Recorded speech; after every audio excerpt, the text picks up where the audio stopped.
అనేక కార్యక్రమాలు, నాటక పోటీలు ఒకటి నుంచి చాలా చేశారు. అలాంటి వారిని తీసుకురావడం ఒక ఆలోచన నాకు కలగడం నా దృష్టం. వారు ఈ వేదిక వచ్చినందుకు, మంచి సందేశాన్ని ఇచ్చినందుకు వారికి ధన్యవాదాలు. మనిషి మంచి చేయకపోయినా సరే చెడు మాత్రం చేయగలుగుతారు. అదే నందమూరి రాజన్న గారు కూడా మస్తిష్కంలో అంకురాలే కవితలో అదే మాట అంటారు. మనిషిగా పుట్టినందుకు ధన్యజీవనం కావాలంటే మహర్షులం కాకపోయినా సరే మహమ్మారులం కాకూడదు అంటారు. నిజంగా చాలా చక్కని ఒక్క స్థాయిలో 4 పాదాలే కానీ ఎంత గొప్పనైనటువంటి సందేశం ఇందులో ఇమిడి ఉందో మనం గమనించాలి. అలాంటి పాదాలతో కూడిన కవితలు ఎన్నో ఉన్నాయి ఇందులో కన్నడలో వీళ్ళు. మరి ఈరోజు 2వ పుస్తకంగా ఆవిష్కరించుకున్నటువంటి హైకోడు ఇది మనది కాదు. జపనీస్ సాహిత్యంలో విశేషమైనటువంటి ఆదరణ పొందిన ప్రక్రియ హైకోడు. దీనికి మొట్టమొదటి ప్రారంభించిన కవి బషో.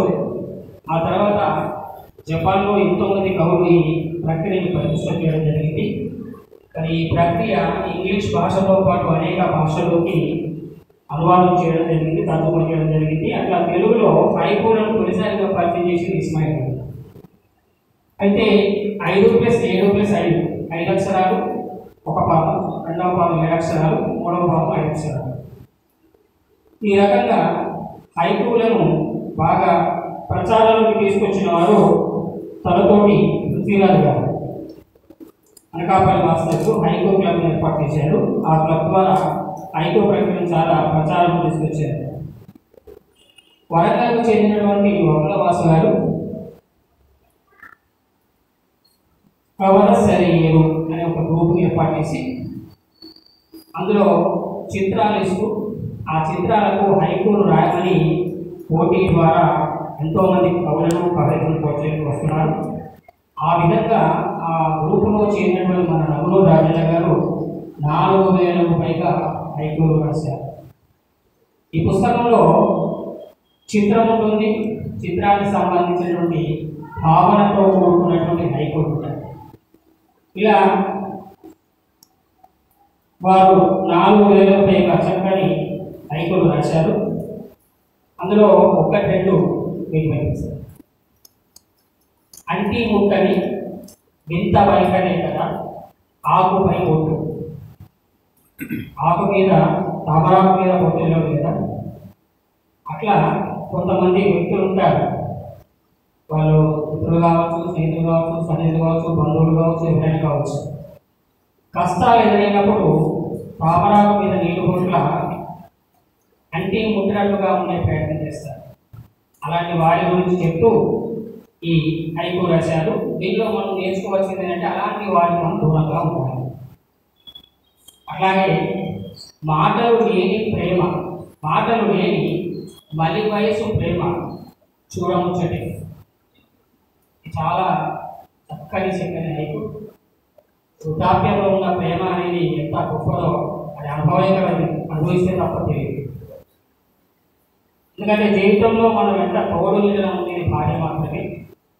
అన్ని బాధ్యతలు తీరాక ముదుగు వయసులో ఒకరిని ఒకరుగా, ఒకరిలో ఒకరి జీవిస్తూ స్వచ్ఛమైన ప్రేమ ఒడిలో సేదతీయడం అదే మాటలు లేని మలి వయసు ప్రేమ.